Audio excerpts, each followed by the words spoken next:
네, 이런 노래입니다. 지금부터 빌리진의 숨겨진 이야기를 들려드리도록 하겠습니다.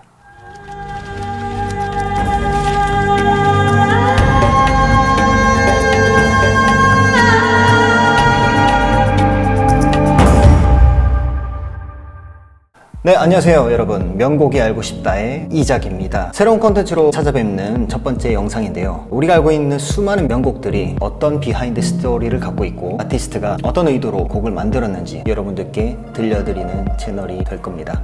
오늘의 첫 번째 명곡은 마이클 잭슨의 빌리진입니다. 여러분은 빌리진의 내용을 알고 계신가요? 생각보다 꽤 흥미롭고 섬뜩한 이야기를 담고 있습니다. 그래서 제가 커버 영상을 만들었습니다. 빌리진 가사 해석이 이렇게 담겨 있거든요. 이해하기 쉽게 잘 써놨으니까 시청하시고 오시면 좀 더 이 스토리텔링 영상을 재밌게 보실 수 있을 것 같습니다. MR 제작부터 노래, 음악을 이제 제가 다 만들었고요. 안 보신 분들은 꼭 이제 우측 상단 링크를 통해서 보고 오셨으면 좋겠습니다. 그러면 오늘의 명곡 마이클 잭슨의 빌리진 시작하겠습니다. 야, 너 마이클 잭슨의 빌리진 알아? 라고 물어본다면 모른다고 하는 사람이 많을까요? 안다고 하는 사람이 많을까요? 전 세계적으로 보면은 아는 사람이 저는 많지 않을까라고 생각을 해봅니다. 그만큼 발표된 지 40년이 된 곡임에도 불구하고 많은 사람들에게 아주 멋진 곡으로 인식이 되고 있죠. 그 대단했던 기록에 대해서 한번 잠깐 살펴보고 가도록 하겠습니다. 때는 1982년입니다. 마이클 잭슨의 6번째 스튜디오 앨범 스릴러라는 앨범의 수록곡으로 세상에 나타나게 됩니다. 우리나라 이제 음악 스트리밍 사이트를 보면은 인기 차트가 있듯이 빌보드에도 핫 100, 핫 100라는 차트가 있는데요. 거기서 1위를 한 겁니다. 한 가지 예로 세계적인 미국 밴드 토토의 아프리카라는 곡이 있는데요. 전 세계적으로 유명한 곡인데 빌리진이 1위를 차지하기 바로 2주 전에 1위를 하고 있었습니다. 근데 그 아프리카는 1위를 일주일 동안 유지를 합니다. 근데 빌리진은요 무려 7주 동안 1위 자리에서 내려오지를 않았어요. 하지만 이게 1위 차지를 하는 데까지 생각보다 오래 걸렸습니다. 약 10주 정도의 기간이 걸렸었는데요. 그 시대에는 CD 시대도 아닌 이 레코드판, LP 시대가 줄 이룬 시대였습니다. CD가 나온 지 얼마 안 된 시대였거든요. 요즘에 우리는 길 가다가 가게들에 흘러나오는 최신 유행곡을 알고 싶지 않아도 이제 멜로디 정도는 알고 있게 되잖아요. 근데 그 시대는 달랐다는 거죠. 하지만 그럼에도 불구하고 빌보드의 핫 블랙 싱글즈 차트라는 곳에서 1위를 차지하는데 무려 3주밖에 걸리지 않았습니다. 더 대단한 거는 9주 동안 1위 자리를 내어주지 않았다고 합니다. 그런데 여러분, 핫 100라는 차트가 있고 핫 블랙 싱글즈 차트라는 게 있었습니다. 이름에 블랙이 들어갔어요. 이 말은 인종차별적 분위기가 존재했다는 거죠. 그래서 분명히 흑인 아티스트가 백인 아티스트보다 성공하기 더 힘들었다는 겁니다. 사람들 인식 사이에서 백인들은 흑인 음악을 잘 안 들으려고 했던 습성이 있었다는 것이겠죠. 그럼에도 불구하고 마이클 잭슨은 두 차트에서 모두 1위를 차지하고 7주, 9주 동안 1위 자리를 내려오지 않았다는 겁니다. 어마어마한 기록이었죠. 그리고 그 외에도 영국, 스위스, 벨기에 등등 많은 나라에서 1위를 많이 차지했고요. 그리고 당시 전 세계적으로 1000만 장의 매출을 올리는 최고 기록을 올렸다고 합니다. 그리고 모타운 25라는 그 당시 유명한 방송사가 있었습니다. 그때 마이클 잭슨이 처음으로 그 반짝이는 장갑, 그리고 검은 페도라, 그 다음에 문워크, 모타운 25 방송 그 무대에서 처음으로 선보여지게 됩니다. 정말 멋진 무대였죠. 네, 레전드 중에 레전드였습니다.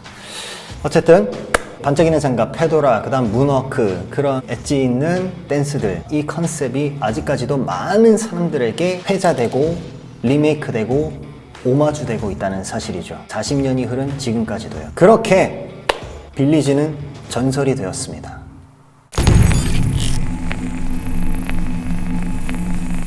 마이클 잭슨이 빌리진을 만들게 된 계기, 생각보다 흥미롭고 섬뜩하고 기괴한 이야기가 숨어 있습니다. 때는 마이클 잭슨이 어릴 적 1960년대 잭슨5로 데뷔했던 시절로 돌아갑니다. 마이클이 5살 때였다고 합니다. 마이클 잭슨에게 이제 아버지가 있었는데 아버지 이름은 조 잭슨이라고 해서 그 당시 탤런트의 매니저이기도 했습니다. 상당히 이제 무서운 분이셨다고 유명하죠. 근데 자식들의 이제 가능성을 보고서 잭슨5라는 이제 그룹이 만들어지게 됩니다. 그리고 잭슨5의 인기도 이제 하늘을 찌르게 됩니다. 전 세계적으로 퍼져나가면서 세계적인 그룹이 됩니다.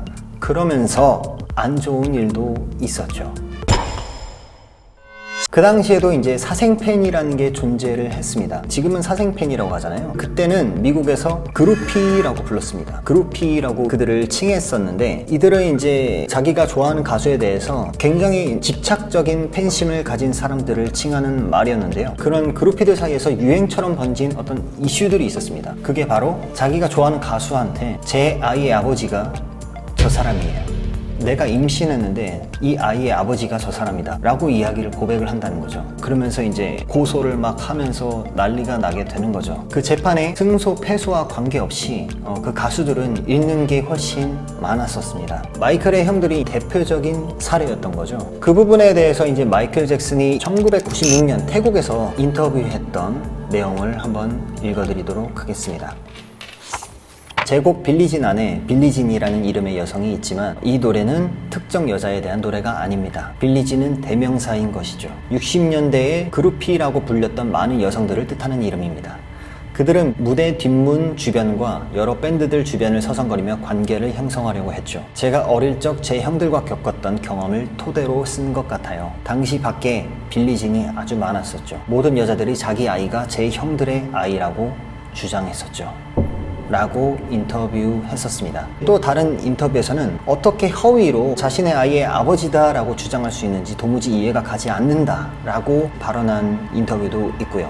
빌리진이 만들어진 계기, 내 형들이 겪었던 사건들로 구성해서 이 빌리진을 만들게 됐다라고 이야기했습니다. 여기까지가 이제 마이클 잭슨의 공식적인 발언이었죠. 근데 좀 더 보니까 아주 흥미로운 점이 하나 더 있었습니다. 당시 스릴러 앨범의 프로듀서이자 역대 최고의 프로듀서 중 한 명으로 꼽히는 퀸시 존스가 인터뷰한 내용이 있는데요. 아주 흥미로운 이야기를 합니다. 지금 한번 읽어드릴게요.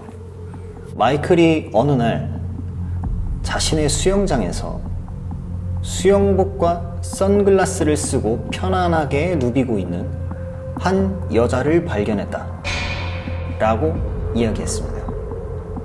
이게 무슨 소릴까요? 마이클은 빌리진의 기원에 대해서 잭슨5 시절 자신의 형들이 겪었던 사건으로 만들어졌다 라고 이야기를 했었습니다. 하지만 퀸시 존스에 따르면 수영장의 그녀는 자신의 아이들의 아버지를 마이클이라고 주장하면서 고소했다고 합니다. 그리고 아주 웃기는 일이었다라고 이야기를 한 바가 있는데요. 뭔가 더 있는 것 같죠. 퀸시 존스는 단순히 노이즈 마케팅을 하려고 그런 이야기를 한 것으로만은 안 보여집니다. 왜냐하면 마이클 잭슨의 전기 작가인 제이 랜디 타라보렐리라는 사람이 있는데요. 그분은 이렇게 빌리진에 대해서 이야기했습니다. 빌리진은 1981년 마이클에게 온 한 통의 편지에서 비롯되었다. 편지에는 이렇게 써있다. 나의 쌍둥이 자녀의 아버지가 당신이다. 마이클은 그 여자로부터 주기적으로 비슷한 내용의 편지를 받았지만 한 번도 답장하거나 만나지 않았다. 하지만 그녀는 계속해서 마이클을 사랑했고 함께 있고 싶다. 어떻게 당신의 혈육을 이렇게 무시할 수 있냐? 라는 편지를 계속해서 보내왔다. 계속되는 이런 편지들은 마이클을 불안하게 했고 악몽에 시달리게 했다. 라는 이야기를 했습니다. 그렇게 이제 계속되는 편지, 그리고 계속되는 무시, 이에 화가 난 여자가 결국 마이클 잭슨에게 한 소포를 보내게 됩니다. 마이클 잭슨이 이제 소포를 받았죠. 그리고 그 소포 안에는 정확히 3가지가 들어있었다고 합니다. 첫 번째, 그녀의 사진. 두 번째, 그녀가 쓴 편지. 그리고 세 번째, 한 자루의 총이었습니다. 네, 흥미롭죠? 그 편지 내용을 한번 제가 읽어드리도록 하겠습니다. 그녀가 마이클 잭슨에게 보낸 편지죠. 정확히 몇 월 며칠 몇 시에 이 총으로 자결해주세요. 그러면 같은 시각에 우리 아이들도 저와 함께 하늘로 갈 거예요. 그럼 우린 다음 생에 함께 할 수 있을 거예요. 라는 내용의 편지였습니다. 그러니까 특정 시간에 나랑 같이 동시에 죽자. 그럼 우리 다음 생에 같이 살 수 있을 거다 라는 거죠. 특정한 시각에 죽는 것, 그리고 그에 이어지는 환생, 이런 것들을 봤을 때 어떤 특정한 믿음을 갖고 있거나 종교적 믿음을 따르고 있는 그런 사람이 아니었을까 싶습니다.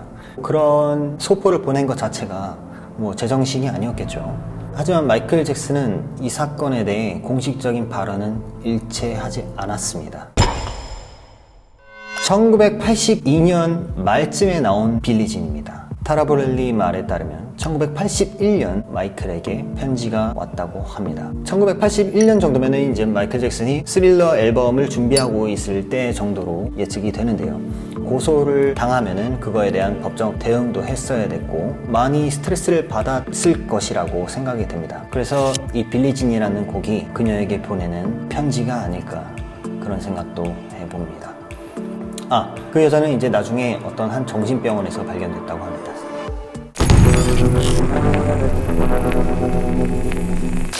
마이클 잭슨은 이제 곡을 쓸 당시에 이 노래가 히트할 거라고 직감했다고 합니다. 그 부분에 대해서 한 인터뷰를 들려드릴게요. 뮤지션은 히트할 곡의 재료를 알고 있어요. 그건 확신이 들어야 하죠. 모든 것이 정리되어 제자리에 있는 느낌이 들어야 하죠. 그것이 당신을 움직이게 하고 기분 좋게 만드는 거예요. 들으면 딱 알 수 있죠. 제가 빌리진을 만들 때 딱 그렇게 느꼈어요. 곡을 쓸 때부터 히트할 것이라는 걸요 라고 인터뷰한 바가 있습니다.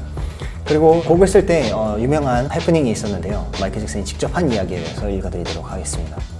앨범 녹음 기간 중 쉬는 시간에 저는 친구와 차를 타고 벤츄라의 고속도로에서 달리고 있었죠. 차 안에서는 빌리진이 제 머릿속을 맴돌았어요. 곡 생각만 하고 있었죠. 그런데 제 차가 고속도로를 빠져나가고 있을 때 어떤 사람이 저희 차를 멈춰 세우고 차에 불 붙었어요 라고 말했어요. 그제야 그 순간 연기가 난다는 것을 알아차리고 갓길에 세워보니 롤스로이스 바닥 전체가 불에 타고 있었죠. 그 사람이 우리를 구한 거예요. 만약 그 차가 폭발했다면 우린 아마 모두 죽었을 거예요. 그만큼 끔찍한 상황이 벌어질 수 있는 것도 알아차리지 못할 만큼 머릿속에 떠다니는 음악들에 심취해 있었죠. 그리고 이제 퀸시 존스와 마이클 잭슨이 이 곡을 작업할 때 둘이 좀 싸웠었는데요, 실제로. 마이클 잭슨이 이제 빌리진을 다 만들고 데모 테이블을 이제 딱 만들었습니다. 만들어서 이제 퀸시 존스한테 나 이 곡 새로 하나 가져왔다. 이거 스릴러에 넣자 하고서 빌리진을 딱 내놓은 거죠. 근데 퀸시 존스가 이게 마음에 안 들었답니다. 스릴러라는 앨범에 넣기에 좀 약하지 않냐? 그리고 인트로가 왜 이렇게 기냐? 29초다. 너무 길다. 그 인트로 동안 나온 그 멋진 베이스라인이 있죠. 그 베이스라인은 신경도 안 썼다고 합니다. 관심도 없었대요. 그래서 마이클 잭슨이랑 이제 논쟁이 붙었죠. 마이클 잭슨이 이제 두 개 다 양보 못한다. 나는 이 곡을 스릴러에 넣어야 되겠고 29초 인트로도 다 해야겠다. 나 양보 못한다. 라고 끝까지 버틴 거죠. 인트로를 잘라내냐 마냐 대화에 대해서 퀸시 존스가 한 인터뷰에서 했던 말이 있습니다. 마이클이 딱 한마디 했는데 모두가 의견을 따르기로 할 수밖에 없었다고 합니다. 이 인터뷰 내용을 마지막으로 영상을 마치도록 하겠습니다. 퀸시 존스가 말했습니다. 마이클이 그 말을 했을 때 우리는 모두 닥칠 수밖에 없었다. 기자가 물었습니다. 마이클이 무슨 말을 했죠? 그리고 퀸시 존스가 말합니다. 그 베이스라인이 나를 춤추고 싶게 만든다. You know, round this long night will fade away and we go back to our old ways, two perfect strangers in the skies. When the sun is going to stretch its arms on the road, turn as it can with his shrill call into perfect